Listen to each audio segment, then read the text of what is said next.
1, 2, 3, 4. Anyway, papakita ko sa inyo yung apartment na nabook ko sa Airbnb kasi ito yung unang-unang Airbnb na stayan ko. Hindi siya hotel, Airbnb na apartment. So, tingnan natin.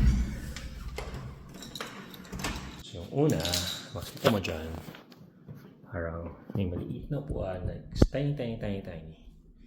Tapos, siguro dyan ka maglalaba, magbukas ng pinggan, may refrigerator, pero syempre, yellow lang naman niya. Walang patubig si Mayor. Wow. Cute. Oh, scary. May patutpaste pa si Mayor. Ang bait.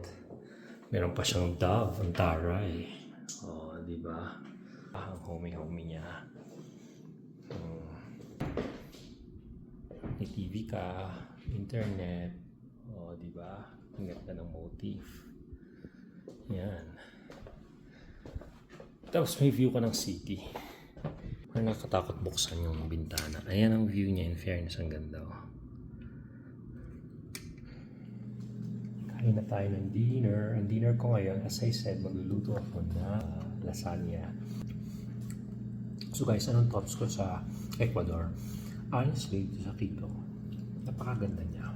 Pero kung nagustuhan ko yung Bolivia, dahil the past specifically dahil charming siya, pero madumi. Ang Ecuador is maganda na, maayos pa. Promise.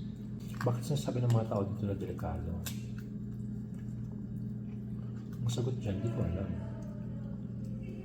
Maayos naman yung mga tao dito.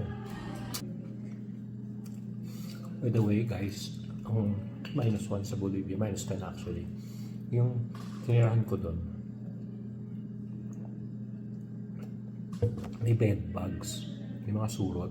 Ang dami ko dito. Kita nyo ba? Ayun, no? Ang kati-kati tuloy. Tapos nagmamantala siya. May mga street food sa Quito, pero for some reason, wala akong gano'ng kumain ng mga street food kanina. Parang, kasi kailangan ko barya, pero wala talaga ako $100 yung dala ko. Pinakabiling ko barya sa grocery or restaurant. Isip ko, grocery na lang kasi mga kailangan mo talaga ako. Since nakabili na ako ng pagkain, parang ayoko nang kumain ng madami ng parang kalapas kahapon na kain ako ng kain. Tapos ang dinner ko, chocolate cake. Oh my gosh, di ba?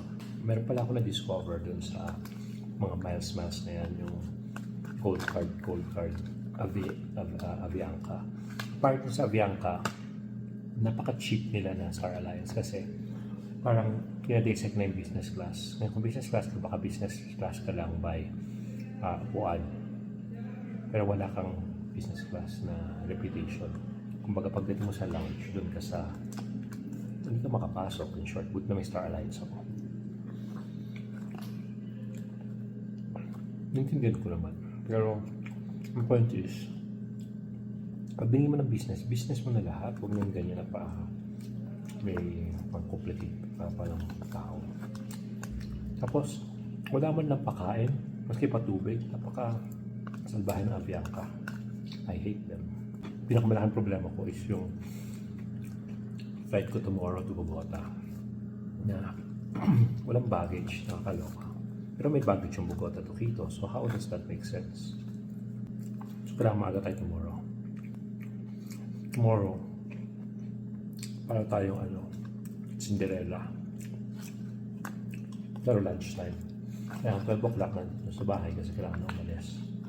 Bakit 12? Kasi ang flight natin ay 3:50. Diba? Nandun ka ng 1 o'clock. May 3 hours before ka. Malayo Malayo ang Quito sa city to airport. Parang malas ko yun sa mga skin ko. Parang lately kakakuha ko lang ng jellyfish sting. Tapos ngayon, mga bed bugs naman. Kainis. Tapos MRT nila convenient. Sobrang convenient, guys. Tapos parang Pilipino talaga yung mga Ecuadorian. As in, pinapaupo na yung mga masasanda, napaka-family oriented nila, nilahiyoso sila.